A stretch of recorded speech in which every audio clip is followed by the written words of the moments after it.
Welcome students, एक बार फिर से आप सभी का स्वागत है नर्सिंग पैट्रोनेज के इस यूट्यूब चैनल पर। और जैसा कि आप सभी को पता है कि SGPGI के एग्ज़ाम अभी हाल फिलहाल में होने वाला है, तो 60 जो नर्सिंग के क्वेश्चन हैं उनके अलावा जो 40 नंबर का अदर पोर्शन है वो आपका रहेगा मैथ, रीजनिंग, जीके और इंग्लिश का।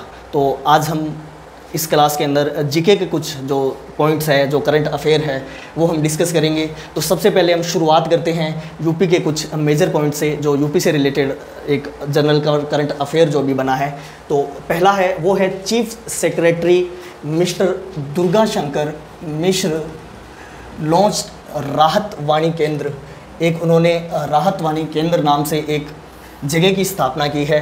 कहाँ की है? लखनऊ में। तो ये राहत वाणी केंद्र ये जो है ये रिलेटेड है प्री डिजास्टर इन्फॉर्मेशन से। तो यूपी के अंदर अगर कोई डिजास्टर होगा उसके पहले जो है ये पूर्वानुमान लगाकर जो है पब्लिक के अंदर ये स्प्रेड कर देगा इन्फॉर्मेशन, ताकि उससे होने वाली जान माल की जो हानि है उसको कम किया जा सके। सेकंड जो पॉइंट है वो है फर्स्ट ऑल गर्ल सैनिक स्कूल, मतलब कि सिर्फ फीमेल कैंडिडेट्स के लिए पहला, ओनली स्पेसिफाइड फीमेल कैंडिडेट के लिए पहला जो सैनिक स्कूल है वो किस स्टेट के अंदर स्थापना उसकी की गई है? तो वो है यूपी के अंदर, यानी उत्तर प्रदेश के अंदर। और थर्ड पॉइंट जो है वो है Allahabad high court chief justice. तो हाल फिलहाल के अंदर इलाहाबाद जो हाई कोर्ट है उसके जो चीफ जस्टिस हैं वो नियुक्त किए गए हैं मिस्टर अरुण बंसाली। नेक्स्ट जो पॉइंट है वो है 71 मिस वर्ल्ड। तो अभी जो 71वीं मिस वर्ल्ड जो बनी है उनका नाम है क्रिस्टीना पाइस्कोवा। नेक्स्ट है आदि महोत्सव। ये कहाँ सेलिब्रेट किया गया था? तो ये न्यू दिल्ली के अंदर सेलिब्रेट किया गया था। सबसे important question, first generic AI teacher, यानी कि अपने इंडिया के अंदर जो सबसे पहला AI टीचर है उसका नाम है आयरिस। और इसको लॉन्च किया गया था केरला के अंदर। इसको कहाँ लॉन्च किया गया था? केरला के अंदर। नेक्स्ट है नेपाल के जो नए प्रधानमंत्री बने हैं उनका नाम है KP ओली।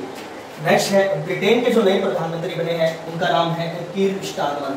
और ये ब्रिटेन के 98वें प्रधानमंत्री है। और इनसे पहले जो थे वो भारतीय मूल के निवासी थे जिनका नाम था मिस्टर ऋषि सुनक। तो मिस्टर ऋषि सुनक जो थे वो 57वें प्रधानमंत्री थे ब्रिटेन के। तो कुछ राष्ट्रीय और वैश्विक स्तर के क्वेश्चन हैं जो जीके से रिलेटेड है और SGPGI के एग्जाम के अंदर पूछे जा सकते हैं। ये टोटली जितने भी क्वेश्चन हैं वो सारे करंट अफेयर से रिलेटेड हैं। नेक्स्ट जो पॉइंट है वो है कि कारगिल के अभी हाल फिलहाल के अंदर 25 जो कारगिल विजय के 25 वर्ष जो है वो पूर्ण हुए हैं। तो इसके उपलक्ष्य के अंदर एयरफोर्स के द्वारा एक एयर शो किया गया था। तो वो किस जगह किया गया था? वो किया गया था सहारनपुर के अंदर। ये एक मोस्ट प्रोबेबली पूछा जा सकता है क्वेश्चन। नेक्स्ट है अभी इसी 1 जुलाई को हमारी जो भारतीय दंड संहिता या फिर जिसको आपराधिक प्रक्रिया संहिता और साक्ष्य अधिनियम कहा जाता था उसको अब हम करंटली जानेंगे भारतीय न्याय संहिता के नाम से। इन सभी वर्ड के जगह अब जो वर्ड नया यूज किया जाएगा वो किया जाएगा भारतीय न्याय संहिता। इसके संबंध में जो विधेयक प्रस्तुत किया था वो प्रस्तुत हुआ था 11 अगस्त 2023 को। 11 अगस्त 2023 को। उसके बाद में पास होने के बाद में जो 1 जुलाई से जो है ये लागू कर दिया गया है। और इस विधेयक को लेकर कौन आया था या फिर इसका जो प्रस्तावना है वो किसने दिया था? तो वो दिया था अमित शाह ने। एक बार फिर से देख लेते हैं कि जो भी भारतीय दंड संहिता या आपराधिक प्रक्रिया संहिता या साक्ष्य अधिनियम है इसको अब हम किस नाम से जानेंगे? भारतीय न्याय संहिता के नाम से। इसके संबंध में जो विधेयक जो प्रस्तुत किया गया था वो अमित शाह ने किया था। और कौन सी तारीख को किया था? वो 11 अगस्त 2023 को किया था। लेकिन अब जो 1 जुलाई है इसको ये जो है लागू हो चुका है। नेक्स्ट जो करंट अफेयर का जो टॉपिक है वो हम सबका फेवरेट टॉपिक क्रिकेट। तो यहाँ से बनने वाले जितने भी करंट अफेयर के क्वेश्चन हैं वो हम सब डिस्कस करेंगे। तो ये जो टॉपिक है वो ना सिर्फ नर्सिंग, बाकी अदर जितने भी कंपटीशन एग्जाम होते हैं जिनके अंदर जीके पूछा जाता है उन सभी की दृष्टि से महत्वपूर्ण रहेगा। तो आइए एक एक करके हम डिस्कस करते हैं सारे पॉइंट्स। तो सबसे पहले और सबसे करंट जो क्वेश्चन है जिसको पूछा जा सकता है, ये अब जो टीम इंडिया है उनका जो न्यू कोच है वो कौन है? तो गौतम गंभीर जो है वो टीम इंडिया के नए कोच है। इनसे पहले अभी जब वर्ल्ड कप हुआ तब तक जो थे वो राहुल द्रविड़ जो है वो टीम इंडिया के कोच थे। अब इन्होंने रिटायर ले लिया है। और ये कोच के पद से हट चुके हैं और नए कोच जो है वो गौतम गंभीर बने हैं। नेक्स्ट है कि टोटल T20 वर्ल्ड कप, तो अब तक जो है टोटल कितने T20 वर्ल्ड कप का आयोजन किया जा चुका है, तो टोटल 9 जो है वो नंबर के अंदर T20 वर्ल्ड कप खेले जा चुके हैं, जिसमें से इंडिया ने जो है टोटल 2 वर्ल्ड कप T20 जो वर्ल्ड कप है उनको विन किया है।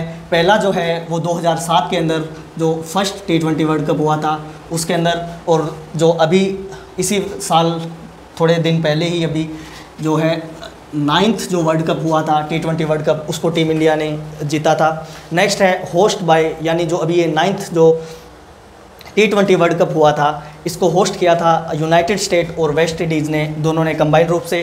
तो पहले के कुछ शुरुआती मैच यूनाइटेड स्टेट के अंदर हुए थे और सुपर 8 के बाद सुपर 8 सेमीफाइनल और फाइनल्स के जो मुकाबले थे वो वेस्ट इंडीज़ के अंदर हुए थे। नेक्स्ट है फाइनल मैच, जो फाइनल मैच भारत और साउथ अफ्रीका के दरमियान हुआ था, उसका जो आयोजन है वो बारबाडोस नाम की एक जगह है वेस्ट इंडीज़ के अंदर, वहाँ किया गया था। और जिस स्टेडियम के अंदर इसका आयोजन किया गया था उसका नाम है किंगस्टन ओवल। नेक्स्ट जो पॉइंट है वो है फाइनल मैच जो है वो किन किन टीमों के बीच हुआ था, तो इंडिया और साउथ अफ्रीका के बीच में जो है वो फाइनल मैच हुआ था। और वो कौन सी तारीख थी जिस दिन इंडिया वर्ल्ड कप जीती थी, T20 वर्ल्ड कप जीती थी, तो वो थी 29 जून 2024। और इस मैच के अंदर इंडिया ने जो है साउथ अफ्रीका को 7 रन से हराया था। और प्लेयर ऑफ द मैच है वो विराट कोहली रहे थे। प्लेयर ऑफ द मैच का मतलब है कि उस मैच के अंदर सबसे उत्कृष्ट जो है परफॉर्मेंस जिस भी बंदे ने दी हो उसको प्लेयर ऑफ द मैच का अवार्ड दिया जाता है। और प्लेयर ऑफ द टूर्नामेंट का अवार्ड उस बंदे को दिया जाता है जिसने पूरे जो टूर्नामेंट के अंदर है सबसे उत्कृष्ट प्रदर्शन किया हो। तो प्लेयर ऑफ द टूर्नामेंट चुना गया था जसप्रीत बुमराह को। इन्होंने जो है पूरे T20 टूर्नामेंट के अंदर, वर्ल्ड कप टूर्नामेंट के अंदर टोटल इन्होंने 15 विकेट जो है वो लिए थे। और इसके अलावा जो जून मंथ के जो प्लेयर ऑफ मंथ जो चुना जाता है उसके लिए भी जो है जसप्रीत बुमराह का नाम है। नेक्स्ट अगर हम बात करें जो विनिंग अमाउंट की, विनिंग अमाउंट से हम पहले बात करते हैं कि जो टोटल जो अमाउंट है वो कितनी थी। तो इस टोटल T20 वर्ल्ड कप के अंदर 93.52 करोड़ जो है वो राशि एक निर्धारित की गई थी सभी टीमों को, यानी टोटल इस वर्ल्ड कप के अंदर जितनी अमाउंट डिस्ट्रीब्यूट किया गया है वो है 93.52 करोड़, जिसके अंदर विनर टीम को जो है 20.36 करोड़ जो यानी इंडिया को मिले हैं, और रनर टीम यानी साउथ अफ्रीका को मिले हैं टोटल 10 करोड़। नेक्स्ट जो पॉइंट है वो है कि टीम इंडिया को जीतने के बाद BCCI जो क्रिकेट बोर्ड है उसने कितनी राशि दी है, तो वो है 125 करोड़, यानी कि 20 करोड़ जो थी ICC की तरफ से मिली थी और 125 करोड़ जो है वो BCCI ने टीम इंडिया को दी है। तो जो विनिंग सेरेमनी है वो कहाँ की गई थी, तो ये जो विनिंग सेरेमनी है वो वानखेड़े स्टेडियम के अंदर की गई थी। नेक्स्ट है ICC T20 रैंकिंग। तो जो नंबर 1 बैटर, बॉलर और ऑलराउंडर है उनके नाम यहाँ पे मैंने लिखे हैं। तो नंबर 1 बैटर जो है वो है ट्रेविस हेड जो एक ऑस्ट्रेलियाई खिलाड़ी है। नेक्स्ट है जो T20 रैंकिंग में अंदर फर्स्ट बॉलर जो है वो है आदिल रशीद। और वहीं बात करें कि बेस्ट जो ऑलराउंडर या नंबर 1 ऑलराउंडर है वो बनाया गया है हार्दिक पांड्या को। इसके अलावा अगर हम बात करें कि जो T20 रैंकिंग के अंदर हमारे जो भारत के और कौन कौन से बैट्समैन आते हैं, तो इसके अंदर तो अगर इसके अंदर हम देखें तो जो हमारे स्काई यानी सूर्य कुमार यादव जो है वो नंबर 2 पर आते हैं। वहीं हम बात करें एक नए उभरते सितारे, एक यंग प्लेयर यशस्वी जायसवाल,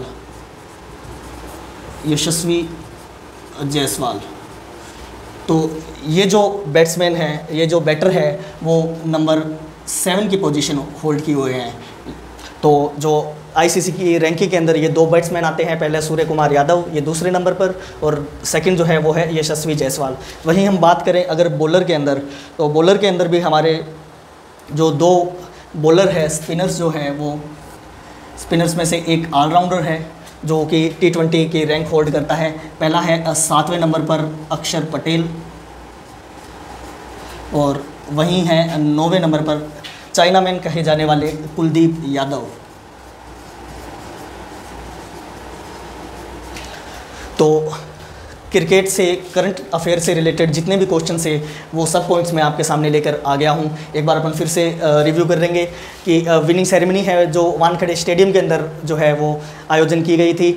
आईसीसी T20 रैंकिंग के अंदर सबसे 1 नंबर पे जो बैटर जो आते हैं वो ट्रेविस हेड है, बॉलर जो आते हैं वो आदिल रशीद है, ऑलराउंडर जो आते हैं वो हार्दिक पांड्या है। इनके अलावा अगर हम T20 रैंक होल्डिंग में बात करें बैटर की तो सूर्य कुमार यादव दूसरे नंबर पर है, यशस्वी जायसवाल 7वें नंबर पर है।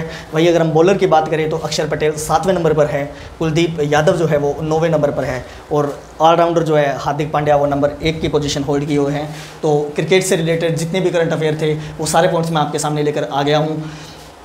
तो सिर्फ नर्सिंग से ही नहीं, अदर जितने भी कंपटीशन एग्ज़ाम की कोई प्रिपरेशन कर रहा है आपका साथी और जिसके अंदर जीके आने की उम्मीद है, तो इनसे बाहर कोई भी क्वेश्चन नहीं जाएगा।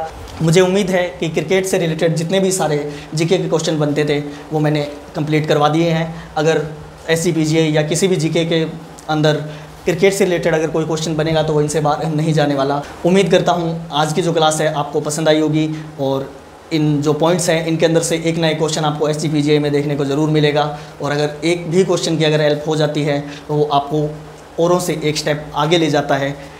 बस यही नन्हे नन्हे कदमों से बढ़कर हम अपनी मंजिल की तरफ पहुंच जाएंगे। और इसके अलावा मैथ रीजनिंग की जो क्लासेस है, मैथ और रीजनिंग के जो एक इंपॉर्टेंट टॉपिक्स है वो मैं आपके सामने लेकर आऊँगा जल्दी।